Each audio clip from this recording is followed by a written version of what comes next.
নমস্কার বন্ধুরা, চলে এসেছি আরেকটা রেসিপি নিয়ে। আজকে তোমাদের সামনে দেখাবো আমি আমের আচার করে। গাছের থেকে কালকে আম পেড়ে রেখেছিলাম, এই কটা ছিল গাছে। আর আমাদের সামনে একটা গাছ আছে উঠোনের উপরে, সেই গাছটার আমগুলো সব পেকে গেছে। তাও দেখি যদি দুটো কাঁচা হয় তাহলে 4টে 5টা 6টা দিয়ে আমের আচার করে তোমাদের আজকে দেখাবো। চলো দেখতে থাকো আমি কি কি দিচ্ছি আমের আচারে।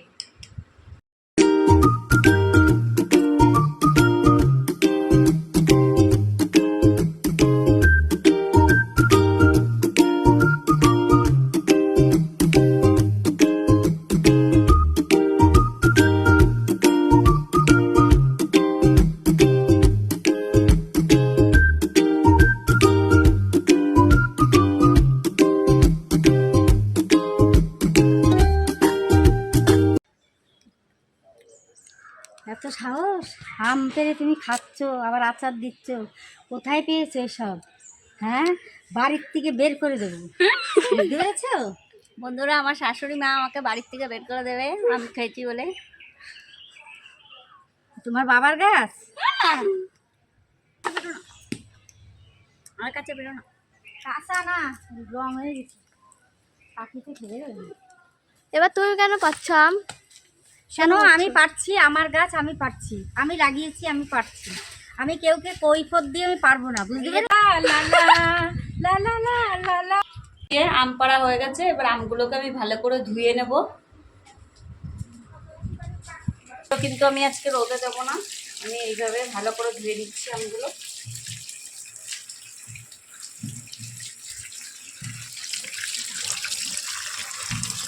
ভালো করে এরকম করে ধুয়ে নেব, কষগুলো যাতে না থাকে। আমি আমগুলোকে এরকমভাবে মুছে নেব, কেন যেহেতু আমি আমগুলো আজকে রোদ্দুরে দেবো না। এরকম ভালো করে এরকম করে এই ধুয়ে নিয়েছি, ধোয়ার পরে আমি মুছে নেব। মুছে তারপরে আমি কাটবো।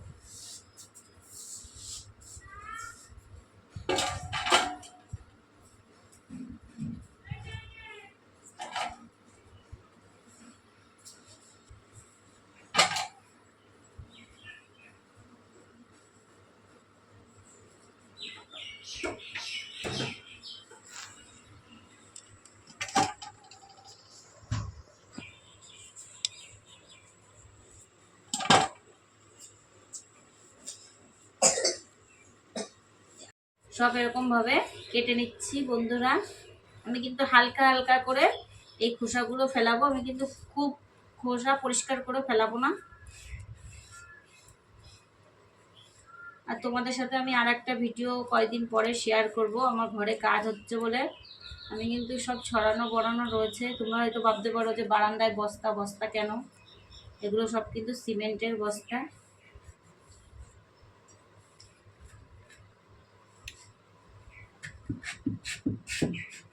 এই দেখো বন্ধুরা, এরকম আটি হয়ে গেছে, এইগুলো পরিষ্কার করে নিতে হবে। এই যে আমি এরকম করে ছোট ছোট করে কিন্তু এরকম ভাবে কেটে নিচ্ছি।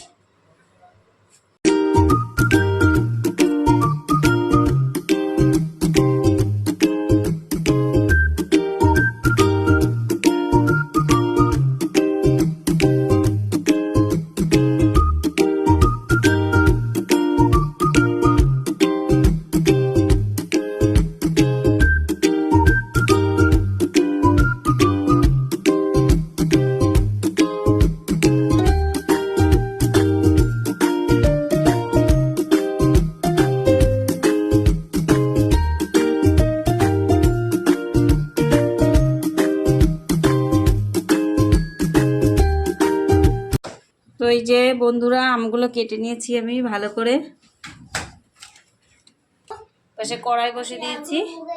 এবার আমি আগে মশলাটা করে নেবো। এই যে মেথি, পাঁচফোড়ন, ধনে, মৌরি, শুকনো লঙ্কা, আর হচ্ছে এটা হচ্ছে যে ভিনিগার, এটাও দেব।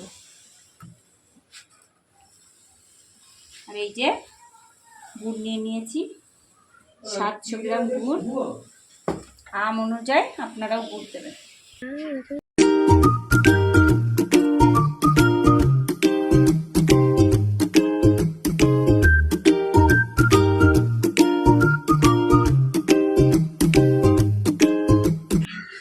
বন্ধুরা, কড়াই আমার গরম হয়ে গেছে। আমি এই যে শুকনো লঙ্কাগুলো আগে দিয়ে দেবো কড়াইতে, দিয়ে একটু নাড়াচাড়া করে নেবো।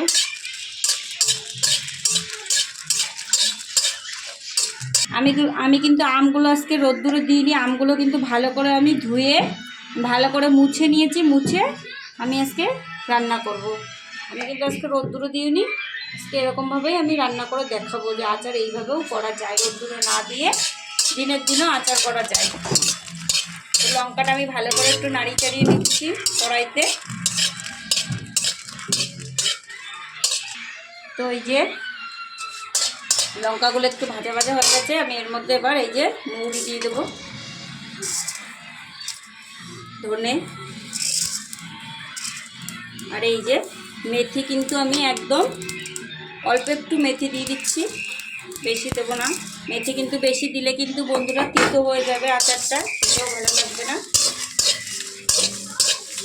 গ্যাসটা একদম অল্প ফ্লেমে আমি করছি। গ্যাস কিন্তু বেশি বাড়িয়ে দিলে তাহলে কিন্তু পুড়ে যাবে মশলাটা পুরো।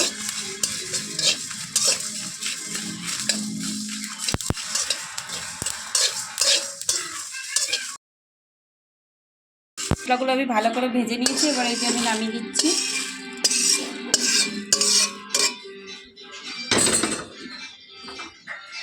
সরষের তেল অ্যাড করবো। সরষের তেল আমি 50 গ্রাম মতন এর মধ্যে দিয়ে দেবো। আপনারাও কিন্তু আচার বানাতে গেলে সরষের তেলে ইউজ করবেন, কেন সাদা তেলে আচার কিন্তু ভালো হয় না, নষ্ট হয়ে যায়। এই যে আমি এতটা তেল দিয়ে দিলাম।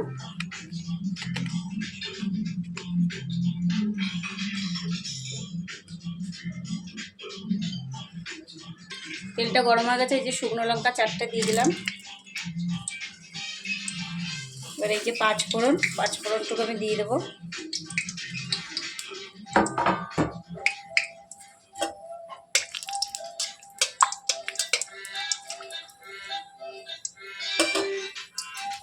এই যে পাঁচফোড়ন দিয়ে দিচ্ছি। পাঁচফোড়নটা দেওয়ার পরে কিন্তু বন্ধুরা ভালো একটা সেন্ট বেরোয়।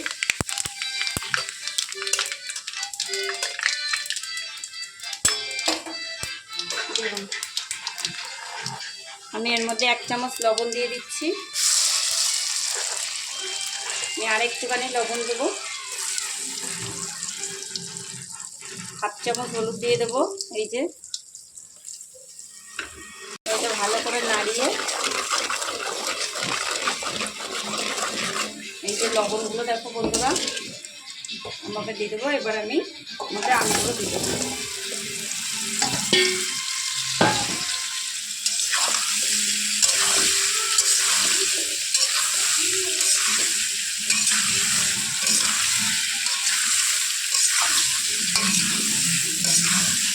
আচারটা কিন্তু ঝাল ঝাল মিষ্টি মিষ্টি হবে, একটু হেভি টেস্ট হবে।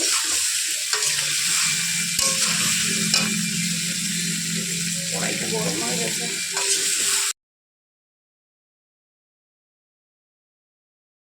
আর একটু কালারের জন্য বন্ধুরা এই যে একদম এইটুখানি শুকনো লঙ্কার গুঁড়ো দিয়ে দিচ্ছি, শুধু কালারের জন্য।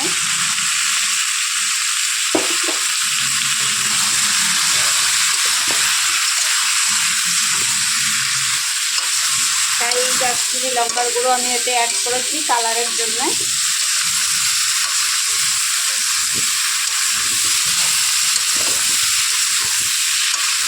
ভালো একটা সেন্ট বেরিয়েছে বন্ধুরা আমটা দেওয়ার পরে।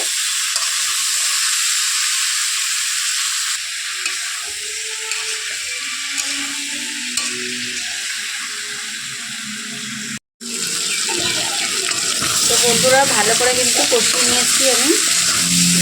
এবার আমি এই যে আমি গুড়গুলোকে এখন দিয়ে দিচ্ছি এর মধ্যে।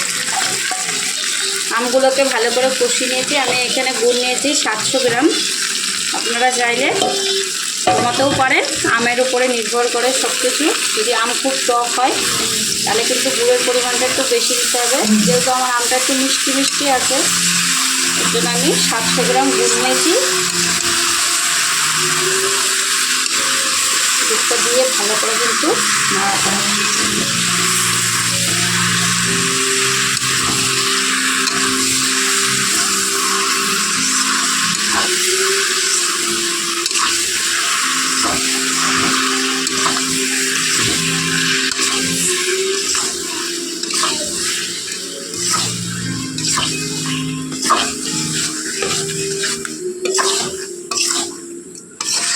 গুড় বসিয়ে দিয়ে ভালো করে জাল দিয়েছি। এবার একটু ঢেকে দেবো, আস্তে আস্তে হবে এটা। এবার তো এই যে যেই মশলাটা আমি ভেজে নিয়েছিলাম এটা এবার আমি গুঁড়ো করে দেবো।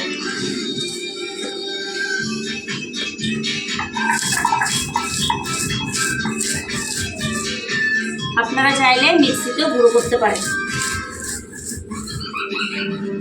কিন্তু মিক্সিতে গুঁড়ো করার সময় কিন্তু দেখে নেবেন যেন একটু আস্তে আস্তে মশলাটা থাকে।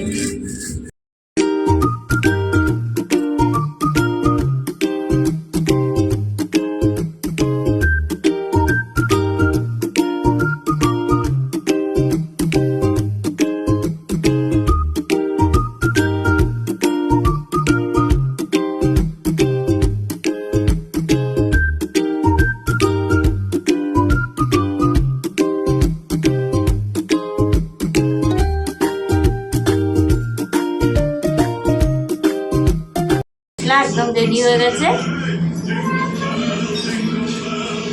আমটা বসিয়ে রেখেছিলাম, ঢেকে রেখেছিলাম 2-3 মিনিটের জন্যে।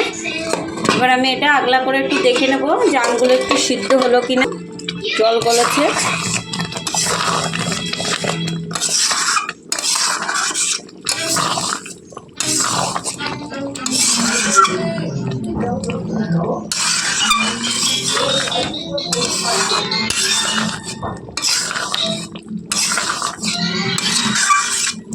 এবারটা কিন্তু এরকমভাবে নাড়াতে হবে, কিন্তু বেশি কিন্তু নাড়ানো যাবে না।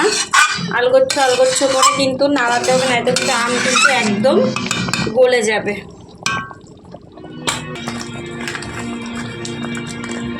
এরপর আমি এই যে 1 চামচ বিট লবণ অ্যাড করে দিচ্ছি।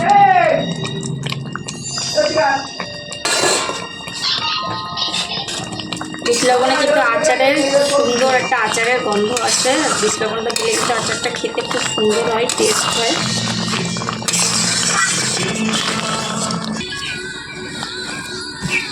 কত করে?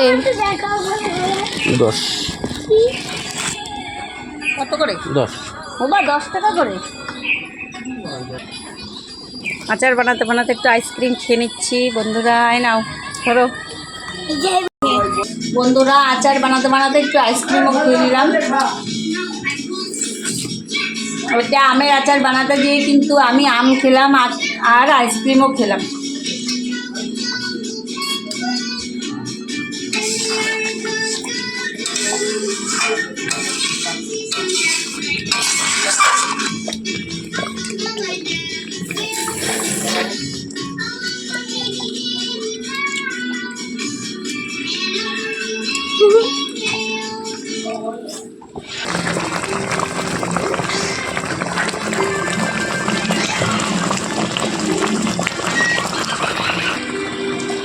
তো বন্ধুরা, এই যে আমার আচারটা কিন্তু হয়ে এসছে, আর এই যে আমটা সেদ্ধ হয়ে গেছে।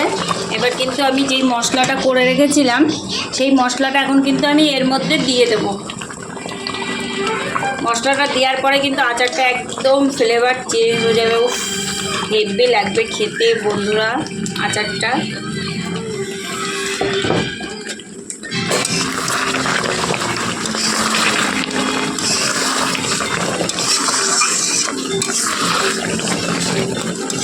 যেটুখানি করেছিলাম আমি সবই দিয়ে দেবো, কেন আমটাও বেশি আমার।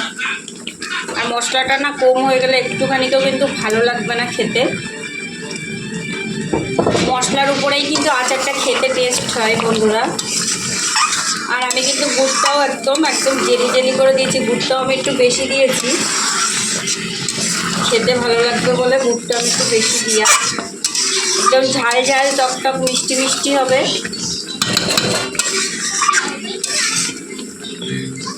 তো বন্ধুরা, আচার ভালো রাখার জন্য কিন্তু এই ভিনিগারটা আপনারা মুদিখানার দোকান থেকে কিনে এনে দেবেন।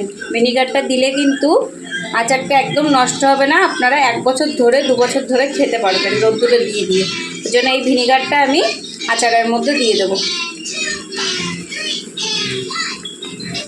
আমি কিন্তু ভিনিগারটা এই চামচের 1 চামচ দেবো।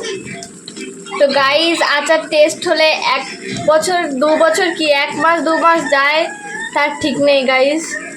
আমি এই 1 চামচ দিয়ে দিলাম ভিনিগার। আপনারাও ভিনিগারটা দিলে পরে অনেক দিন রেখে খেতে পারবেন।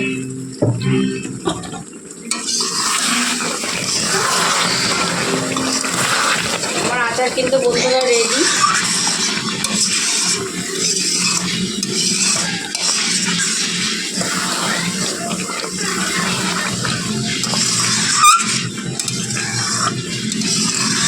এই যে আমার আচার তৈরি হয়ে গেছে, আমি এখন নামিয়ে ফেলবো।